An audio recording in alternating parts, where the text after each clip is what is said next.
Hi students, today we are going to discuss motion in a plane 2D, the concept based on average velocity in XY plane. So approximately this will be the last lecture of the chapter. As I told you on Friday, we will be starting with a new chapter, that is laws of motion. उसके पहले कुछ छोटे मोटे terms which we will discuss over here. That is average velocity in XY plane.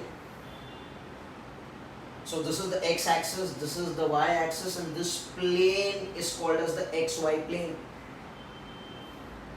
Okay. Suppose this is the path followed by a particle. Google Map आपने देखा है ना? ऐसे ही रास्ता बताएगा ना आपको. This is Chowpatty, this is Nariman Point. So वैसे suppose this is a Google Map. Okay, which you are looking from top view. आप ऊपर से देख रहे हो. You getting it? What's happening? This is Chowpatty and this is Nariman Point. Actually, they are straight only, but ठीक है यहाँ पर ऐसे मैंने बना दिया. So can I call this as station number 1? And this is station number 2. And what is this? This is the origin. Imagine your house. Okay. Yeah. You live at Grand Road. Suppose. So the position vector of this Chowpatty with respect to your home, can I call this as beta R1 bar?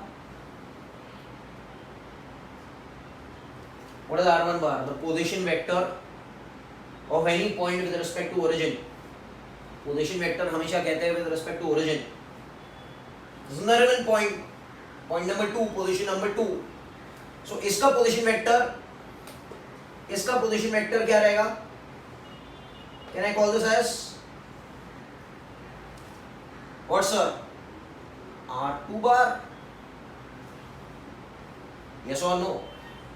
अच्छा, since it is there in the XY plane, this both will have X coordinate and Y coordinate. Yes or no, sir?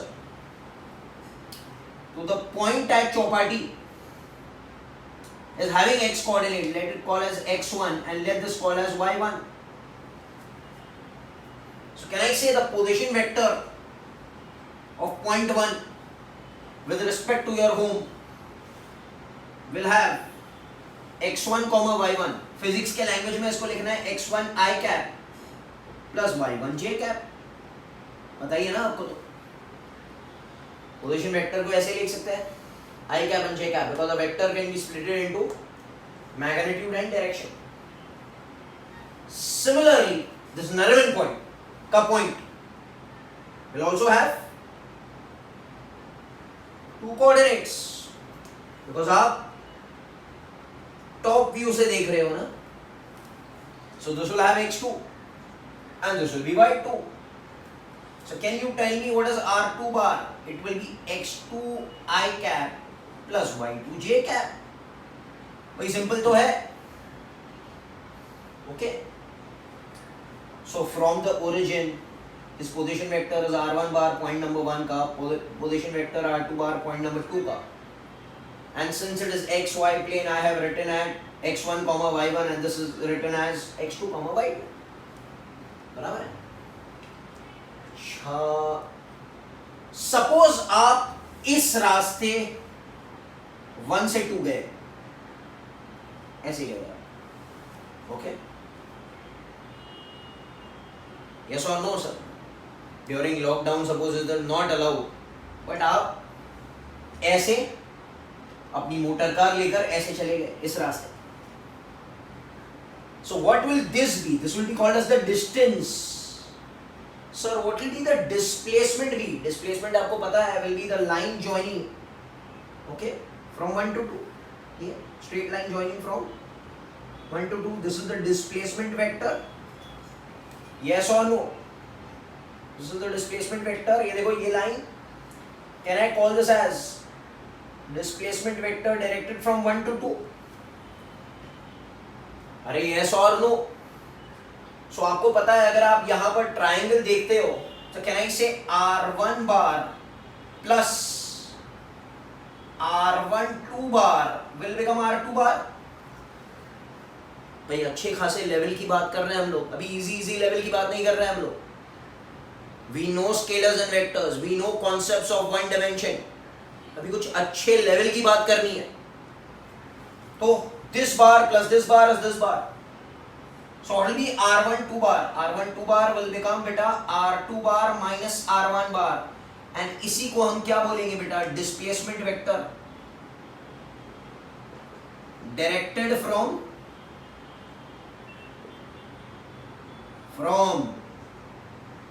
position 1 to position 2. Are you understanding what's happening? अच्छा, suppose you are at Chowpatty at time t1, 9:09 पर आप इधर थे, yes or no? 9:09 यहां पर आप ऐसे चले गए, डिस्टेंस थे। Suppose you came over here, you arrived over here at time t2, 9:15 whatever you want to take. So आपके घड़ी में यहां पर टाइम हो रहा है 9:09, 9:15 so how much is the time taken to go from 1 to 2? आप कहेंगे t2 minus t1, yes or no? obviously. okay, so the time taken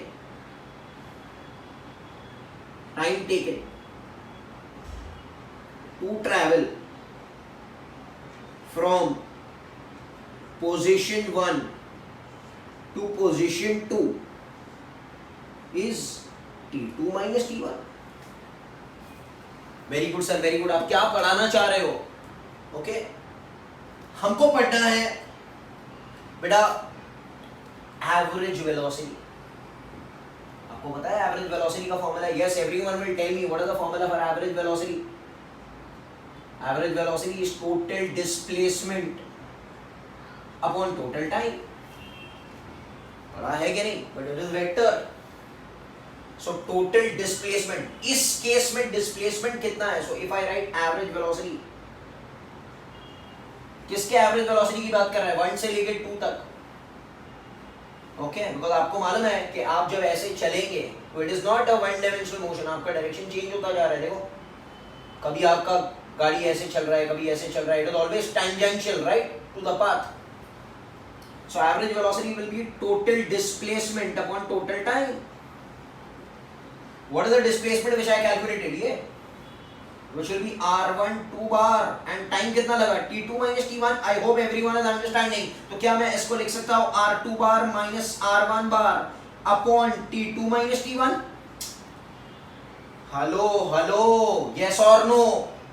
तो यहाँ पर जगह नहीं है, हम लोग यहाँ पर आते हैं। Can I call this as average velocity will become R2 bar? R2 bar को लिख सकते हैं ये, can I write this as x2 I cap plus y2 j cap, yes or no, minus x1 I cap plus y1 j cap upon time कितना लगा बेटा? t2 minus t1. I hope everyone is understanding. अब एक काम करते हैं, थोड़ा मैं इसको रब करता हूँ, okay, that we can come to the next part. Okay, आपको चाहिए तो आप वीडियो पॉज करके लिख सकते हो। So this will become t2 minus t1। अच्छा, क्या मैं इसको और ऐसे लिख सकता हूँ? v average bar, can I write this as, okay, i साथ में, can I write this as x2 minus x1 I cap upon t2 minus t1? yes or no? yes or no sir?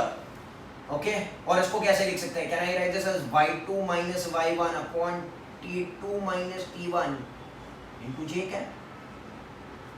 Okay, yes or no? V average bar will become, this is the V average component in the x direction. देखो, and this is the average component of the velocity in which direction बेटा? y direction। भाई सही है कि नहीं? Okay, so can I write what is V average along the x direction? x2 minus x1 upon t2 minus t1 and I cap तो पता ही है. What is the average component of the velocity in the y direction will become what sir? y2 minus y1 upon t2 minus t1. ये पता है ना भाई? Okay? Because we are doing in x y plane. अगर तीन plane होते z होता तो यहाँ पर v average z भी आता. It should become k cap. And k cap क्या होता? v average z क्या होता? z2 minus z1 upon t2 minus t1. फिर यहाँ पर हम लोग x y plane की बात कर रहे हैं. Yes or no, sir? Okay, so if I find the resultant of this, the resultant magnitude of average velocity total will become under root of v average x the whole square plus v average y the whole square. Okay, yes or no, sir?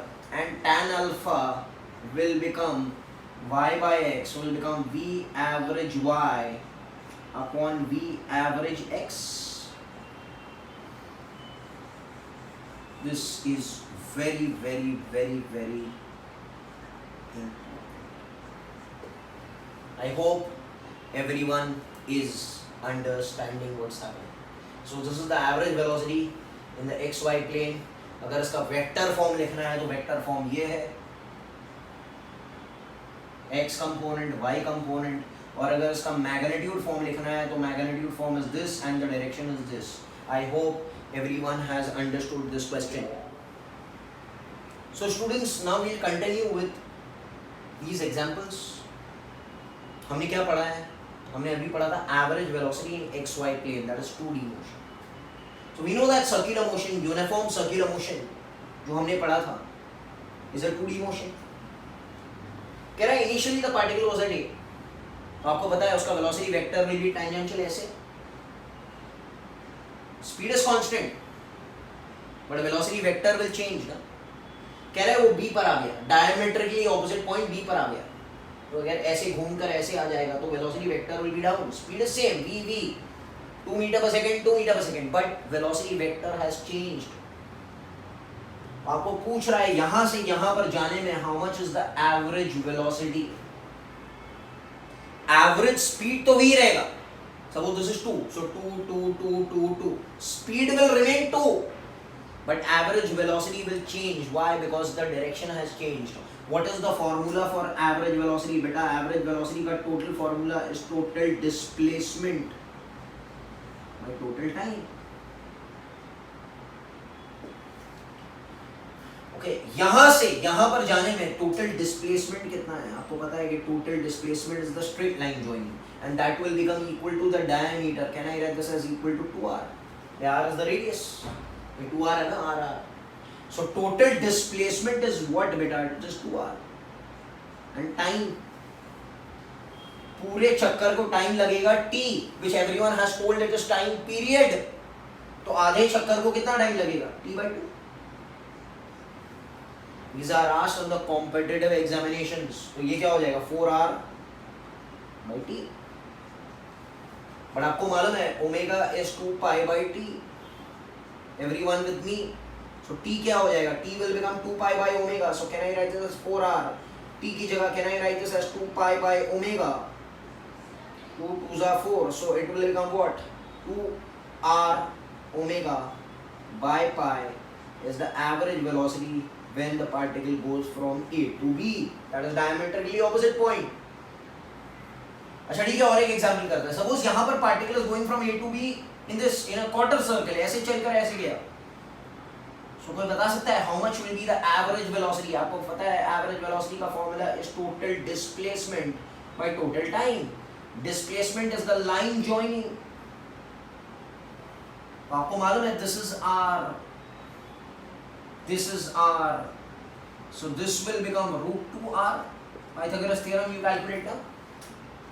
अरे बेटा yes or no? It will form an isosceles triangle. दिख रहा है? So this will obviously be r square plus r square root of that will become root 2r by time. Time कितना लगा? Time लगेगा t/4. Time period by 4 will become 4 root 2r. और time की जगह can I write 2π/omega? So it will become 2 root 2 r omega by pi. Can I say this is average velocity? अच्छा, इसको और एक फॉर्म में लिख सकते हैं. What is r omega? We know that r omega is v tangential. तो पढ़ा था. So v r omega is v tangential. So v average is going to become 2 root 2 v tangential by pi. इसको भी ऐसे लिख सकते हैं. This will become what? 2 v by pi. Okay. This v is v instantaneous. This v is v average. This v is v instantaneous. This v is v average. So this is how we solve the sums in the entrance examinations. I hope everyone has understood this thing. Total displacement upon total time. ऐसे जब entrance आएगा तो हम लोग बहुत सारे sums करेंगे इसके ऊपर. अभी फिलहाल this is just a trailer. Okay? ऐसे टाइप के सम. तो आपको थियरी एकदम स्ट्रांगली आना चाहिए. Okay students, now we are going to discuss instantaneous velocity in xy plane. Instantaneous का मतलब क्या होता है? What do you mean by instantaneous? At that moment or at that instant. Suppose this is your xy plane, top view. ये आपका origin है. Okay, you're looking from top view. Suppose ये रास्ता है. This is the Google map. और आपका गाड़ी जो है वो इधर है. At this instant. Okay? You getting it? What's happening? Yeah. So you are going towards from Chowpatty. You are going towards Narwan Point. This is one instant which you are passing by. Are you understanding? Suppose वहां पर एक natural ice cream है. You are passing by natural ice cream. ये natural ice cream का दुकान है. And this is the road which passes by. You passing by. Okay. So आपका जो speed, जो velocity at that instant रहेगा when you are passing by natural ice cream, that will be called as instantaneous velocity. You should feel the thing what I am trying to tell you. It is not only in the books. Okay, not only just mugging up, not only just learning terms and definitions. वो तो आप ऐसे ही करते हो, but आपको थोड़ा feeling आना चाहिए मैं क्या कर रहा हूँ. तो यहाँ से एक रास्ता जा रहा है from Chowpatty till Narwan Point. आपने एक point cross किया and that point पर आपकी गाड़ी का speed was v bar in a particular direction. और उस स्पीड को क्या बोलते हैं बेटा? Instantaneous speed. और उस डायरेक्शन के साथ में उस स्पीड को क्या बोलते हैं? Instantaneous velocity. And since it is X Y plane, it is in X Y plane.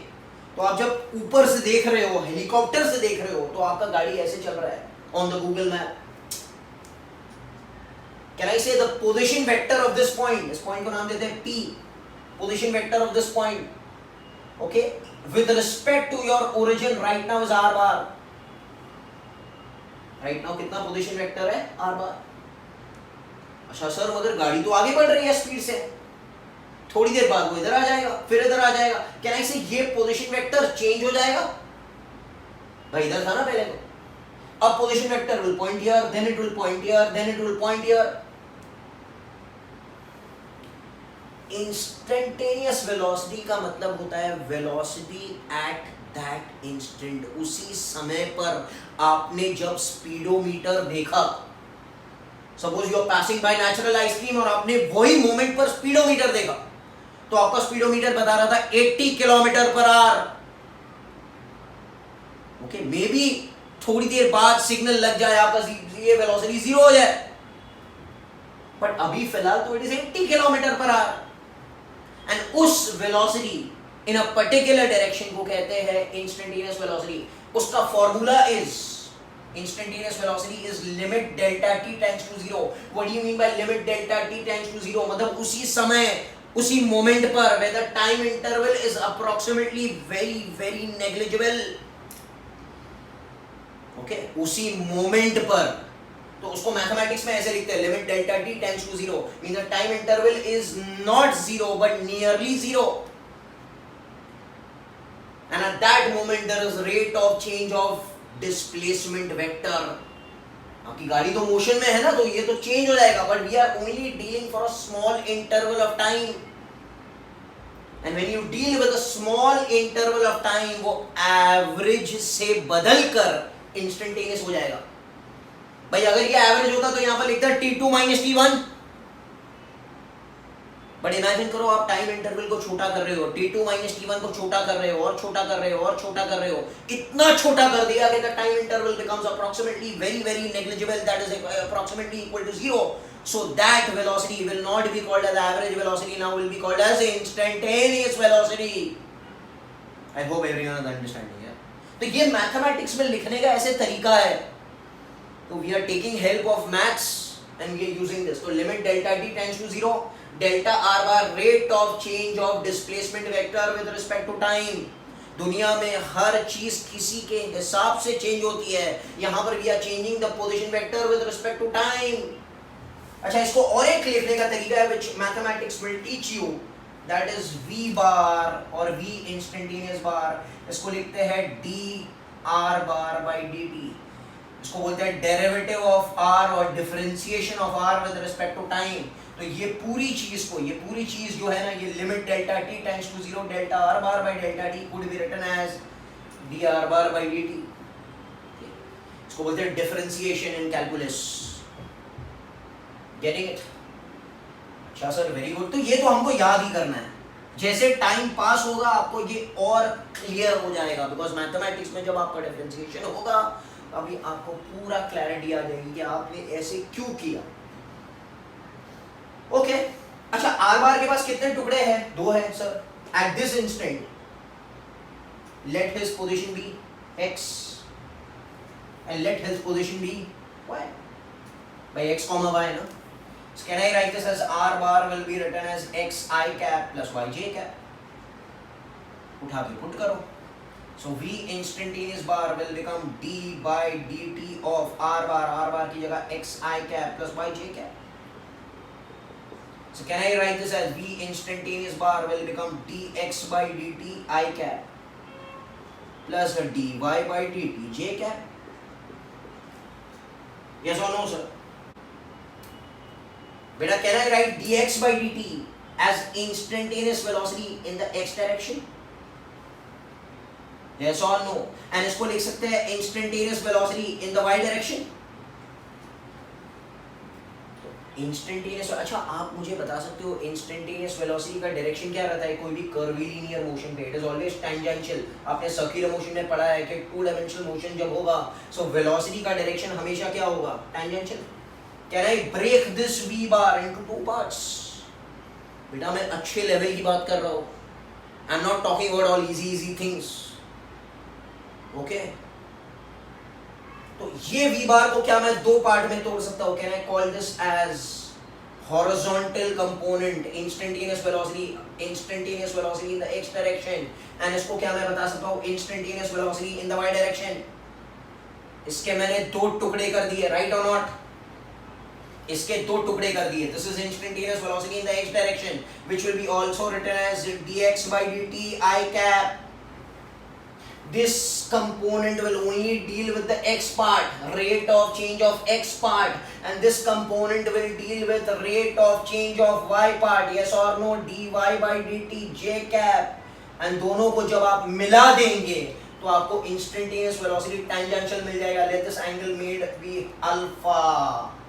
So आपको अगर इसका मैग्नीट्यूड निकालना है तो magnitude of v instantaneous bar will become under root of v instantaneous x the whole square plus v instantaneous y the whole square. Yes or no?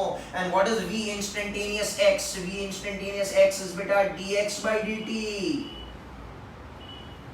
And v instantaneous y क्या है बेटा? It is dy by dt. Yes or no sir? So can I find tan alpha? Can you tell me what is tan alpha? It will become v instantaneous y upon v instantaneous x, y by x. So what will be tan alpha? What is v instantaneous y? dy by dt, dy by dt, and this is dx by dt. So can I cancel the dt? So can I say tan alpha is going to become dy by dx. This is all about instantaneous velocity. And अगर आपने मैथमेटिक्स में पढ़ा है what is dy by dx, it is nothing but the slope of the graph in the xy plane. Clear है? Okay, तो this was all about instantaneous velocity in the xy plane. I hope you all have understood. थोड़ा difficult है, आप बार बार video को देखिए, okay, so you will get it.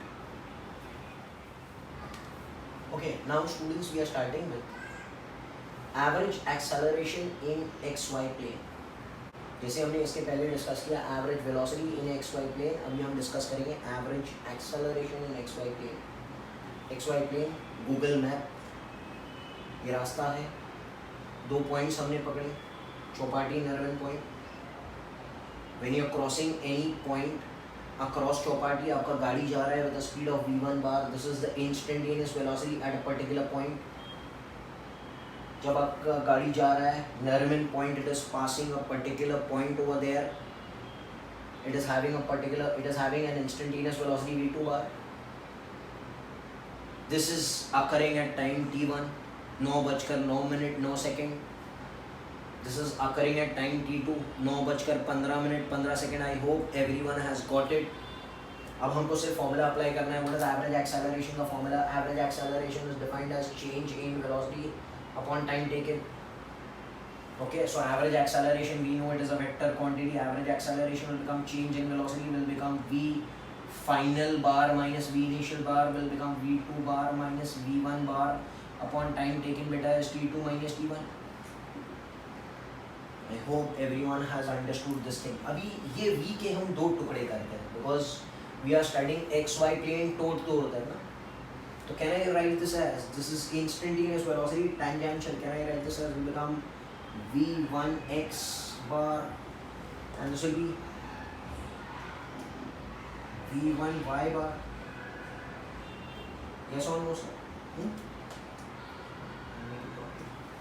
वैसे ही this will become v2y bar and this will be v2x bar. Yes or no बेटा? So ये v2 को हम तोड़ सकते हैं दो पार्ट में, v2x I cap plus v2y j cap minus v1 को भी दो पार्ट में तोड़ सकते हैं, that is v1x I cap plus v1y j cap upon can I write this whole thing as t2 minus t1. Okay, इन सबको अलग कर सकते हैं, कैन आई से I कैप साथ में can I call this as v2x I cap v1x I cap, so can I write this as v2x minus v1x I cap upon t2 minus t1. Yes or no? Plus v2y minus v1y j cap upon t2 minus t1. Yes or no? So we are taking the i's together and the j's together. ये पूरा component क्या बन जाएगा? This is total average acceleration, which will be written as average acceleration in the x direction, and this is average acceleration in the y direction. And what will be average acceleration in the x direction? ये whole पूरा जो component दिख रहा है v2x minus v1x upon t2 minus t1, this is the average acceleration in the x direction, and v2y minus v1y j cap upon t2 minus t1 is the average acceleration in the y direction. अच्छा, इसका resultant क्या हो जाएगा? आपको पता है कि a average bar will become under root of a average x the whole square plus a average y the whole square. And अगर इसका डायरेक्शन निकालना है, so can I write this as tan alpha will become y by x will become a average y component upon a average x component. तो ये सब चीज़ें ध्यान रखनी है। अगर हमने जो 1D किया था तो चीज़ें और सिंपलर थी because there was only I cap, there was no J cap. अब हम 2D करते हैं तो things have become little complicated, okay, इससे और आगे बढ़ेंगे और हाई लेवल की बातें करेंगे. तो that's why you need to see and get your concepts very much clear. Okay students, now I am going to discuss instantaneous acceleration in XY plane. Instantaneous acceleration मतलब acceleration applied at that instant. हमको मालूम है acceleration कब आता है, जब velocity change होता है. velocity change होने का मतलब या तो उसका magnitude change हो, या तो direction change हो, या तो दोनों change हो. Like in circular motion, it is an accelerated motion because centripetal acceleration was always there. अब यहाँ पर हम देखते हैं वही Google map है. At a particular point आपकी कार जा रही है with velocity v bar in a particular direction. Next instant पर इसको इधर आना पड़ेगा, आएगा. चाहे यहाँ से यहाँ पे आने के लिए बहुत कम टाइम लगा, बढ़ाया, कैन आई से वेलोसिटी का डायरेक्शन जो था वो चेंज हो चुका. भाई इंस्टेंटेनियस वेलोसिटी ऐसे था, अब इंस्टेंटेनियस वेलोसिटी ऐसे आ गया. And suppose the time interval to go from here to here is very small, let it be delta t. So already instantaneous acceleration is defined as rate of change of velocity for a very small time interval, because we are talking about, okay, only that instant. Suppose यहाँ से यहाँ पर बहुत कम time लगा, मिली second लगा, और तो भी हम कहेंगे डायरेक्शन ऑफ वेलोसिटी बदला, चाहे मैग्नीट्यूड सेम रहे. आपने देखा, देखो v मैग्नीट्यूड सेम है, मतलब he is going with 20 kilometre per our. यहाँ पर also he is going with 20 kilometre per our, but direction तो चेंज हुआ गूगल मैप का. दैट मीन्स गाड़ी का डायरेक्शन चेंज हुआ. That means it is accelerated motion, because किसने इस वेलोसिटी को ऐसे मोड़ दिया. ओके, हमने सर्कुलर मोशन में सेंट्रीपिटल का कॉन्सेप्ट पढ़ा है, मोड़ने वाला एक्सेलरेशन. बिना उसके कर्वीलिनियर मोशन पॉसिबल नहीं है. तो यहाँ पर भी वैसे ही कुछ एक्सेलरेशन रहेगा रेडियली इनवर्ड्स. यहाँ पर हम ज़्यादा बात नहीं करना चाहते हैं उसके बारे में, because we are talking about instantaneous acceleration. Instantaneous acceleration at a particular time means delta t has to become very very small, because we are talking about that instant, that moment. It will be written as rate of change of velocity for a particular time, and the time interval has to be very very small. Mathematically this is expressed as derivative of instantaneous velocity with respect to time. ये mathematical form है जो अभी फिलहाल आपको याद करना है, because limits, continuity, derivative उधर पढ़ाया जाएगा. So I'll take this formula. Can I say instantaneous velocity is rate of change of instantaneous velocity vector. Can I say ये जो instantaneous velocity vector है उसके दो components हैं. यहाँ पर तो आया, but हम इस instant की बात करेंगे ना बेटा. We talk about this instant only. तो इस instant से इस instant पर आया with a time interval. तो इस instant के पास दो components है. Can I say one component is instantaneous velocity in the x direction, and other component is or sir instantaneous velocity in the y direction, and this will comprise of the resultant instantaneous velocity, which is nothing but tangential, and let this angle be alpha. So can I write this as instantaneous acceleration will become rate of change of vi bar. Vi bar को लिख सकते हैं vx vi x I cap plus vi y j cap.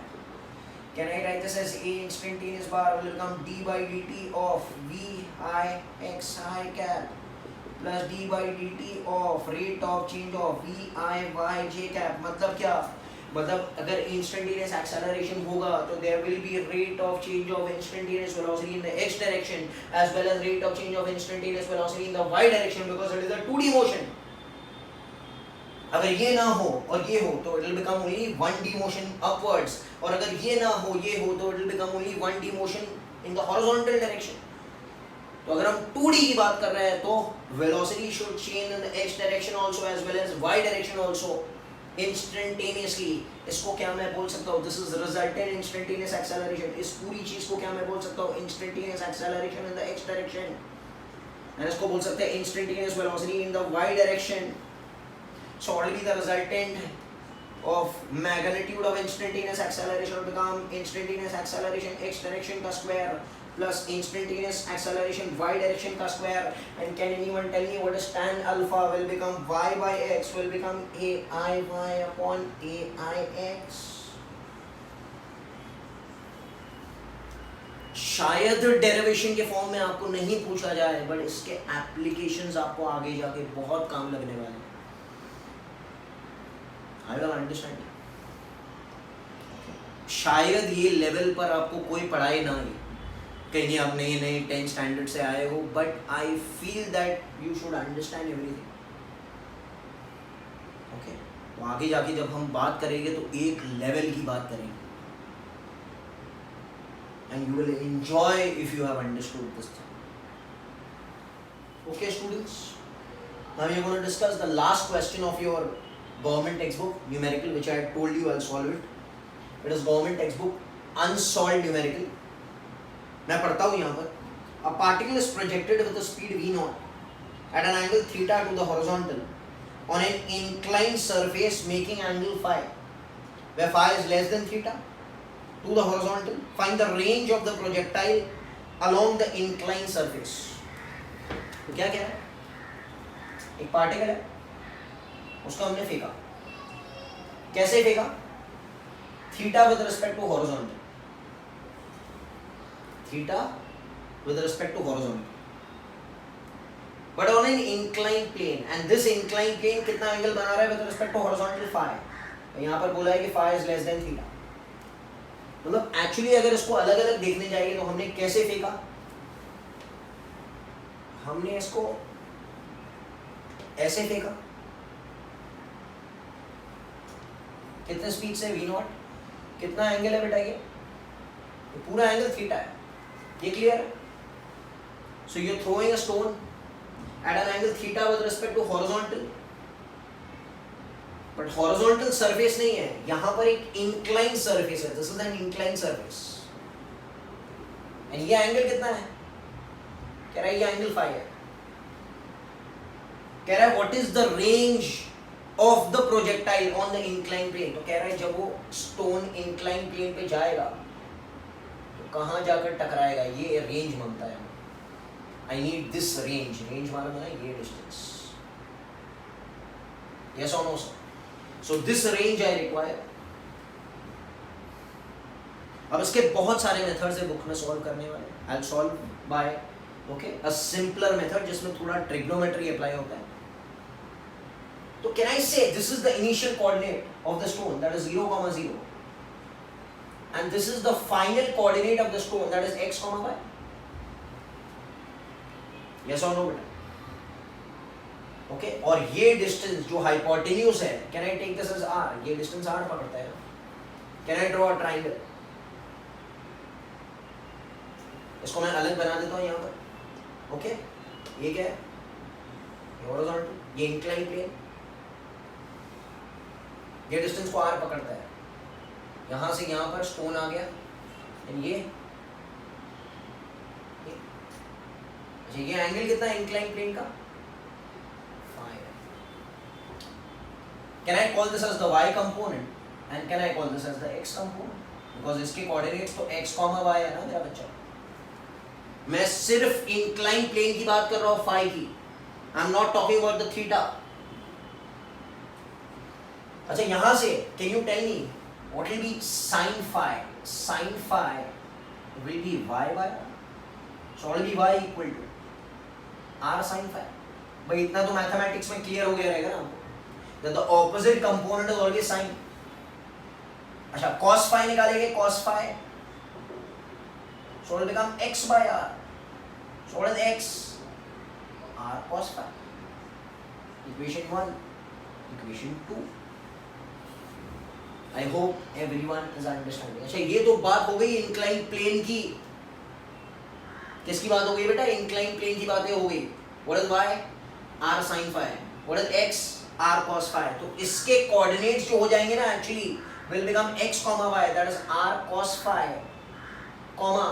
r sin phi, पर जाके ये stone टकराएगा, बोलो ना भाई, this is r cos phi and this is r sin phi, और यही कोऑर्डिनेट पर जाकर उसे टकराना है, और जब वो जाके टकराएगा और रुक जाएगा, so this distance will be called as the range on the inclined plane। अच्छा, कोई बता सकता है कौन सा मोशन ये परफॉर्म कर रहा है? You will tell me sir it is projectile motion. Projectile motion का एक इक्वेशन मैंने आपको याद करवाया था, व्हाट इज द फार्मूला बेटा, y is equal to x tan theta, where theta is the angle of projection of the stone. What is the angle of projection of the stone? Theta ही है, देखो phi नहीं लिखना. Phi is the angle of the inclined plane. Theta is the angle of projection of the projectile motion, where y is the y coordinate, x is the x coordinate. Y is equal to x tan theta minus half gx square upon u square cos square theta. शायद याद आ रहा है आपको. where theta is the angle of projection, x is the x coordinate, जहां पर हमको वो जाके टकराएगा. y is the y coordinate. हमको कहाँ जाना है? हमको इस कोऑर्डिनेट पे जाना है. This is x coordinate and this is the y coordinate. तो जहां जाना है उसके x और y का एड्रेस डाल दो इसमें.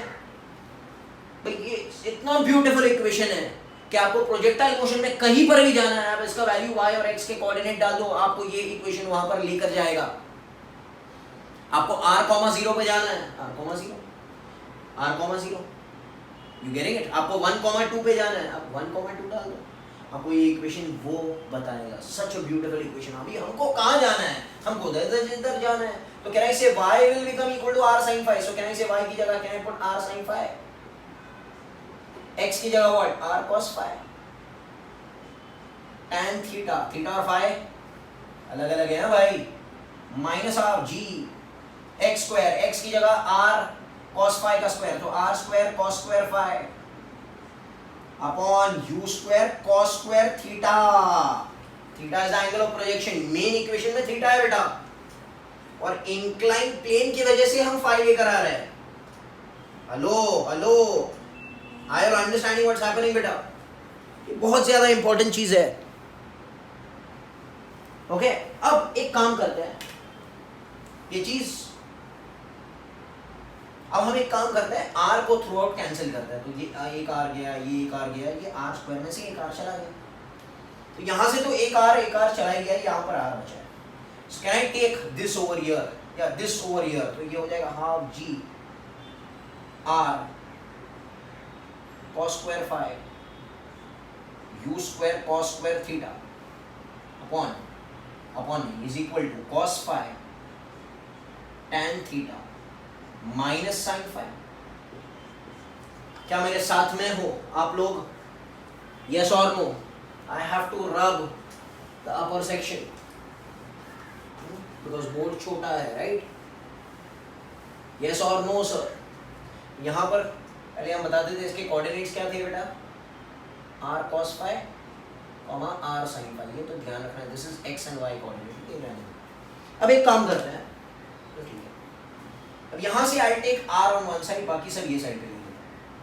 सो what will be r equal to by 2 u square cos square theta, yes और no, upon g cos square phi. ये तो सब ये साइड पे इधर लेंगे. अच्छा ब्रैकेट में क्या बचेगा? ब्रैकेट में ये दोनों cos phi tan थीटा को लिख सकते हो बेटा sin theta upon cos theta.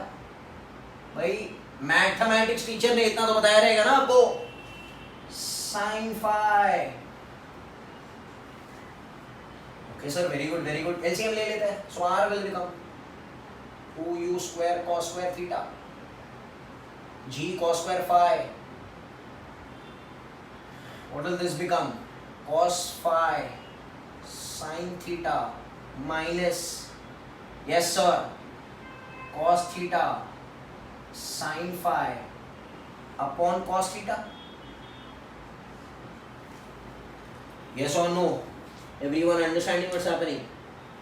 Okay, ये चीज है. अच्छा एक काम करते हैं, ये cos theta और एक स्क्वायर के साथ में ये कट गया. So ये r क्या हो जाएगा? 2u square cos theta upon g cos square phi. ये तो सब बाहर गया, इसके साथ में कट गया. ये क्या बना? ओके क्या मैं इसको ऐसे लिख सकता हूँ? sin theta cos phi minus cos theta sin phi. Yes और नो? यस और नो? अच्छा यहां पर ध्यान रखिए, what will be r equal to 2u square cos theta upon g cos square phi. बेटा इसको बोलते हैं sin a cos b minus cos a sin b. ये मैथमेटिक्स में आप लोग याद रखिएगा. I will give you the formula. sin A cos B minus cos A sin B will become sin of A minus B. और अगर बीच में plus sign हुआ तो यहाँ पर भी प्लस आएगा. ये सब मैथमेटिक्स में आपको पढ़ना है, इसलिए मैं कहता था मैथमेटिक्स हर मोड़ पर जरूरी है फिजिक्स में.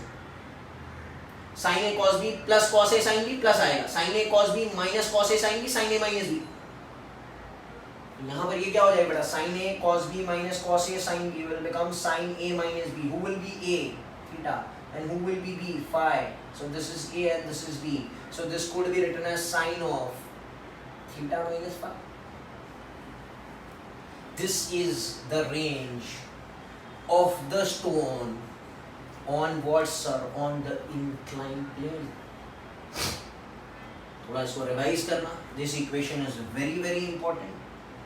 देखो एक्चुअली दो ही स्टेप्स है.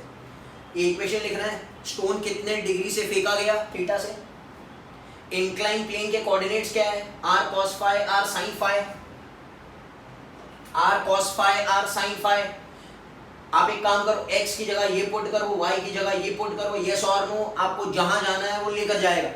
तो एक्चुअली दो ही स्टेप्स है, ये इक्वेशन एंड जहां पर आपको जाना है उसके x y कोऑर्डिनेट्स पुट कर लो एंड थोड़ा इसको ट्रिग्नोमेट्री से सॉल्व करो. You have to remember this formula, sin a cos b minus cos a sin b sin a minus b will get the resultant answer. So I hope everyone has understood this thing. So this completes your motion in a plane. एक चीज बाकी रहती है, that is conical pendulum in circular motion, that I'll be doing in 12th standard. Okay? Because conical pendulum समझने के लिए आपको equilibrium समझना पड़ेगा. तो पहले I have to do equilibrium, net force equal to 0. Then I will explain it to you how conical pendulum works. ठीक है? Thank you very much.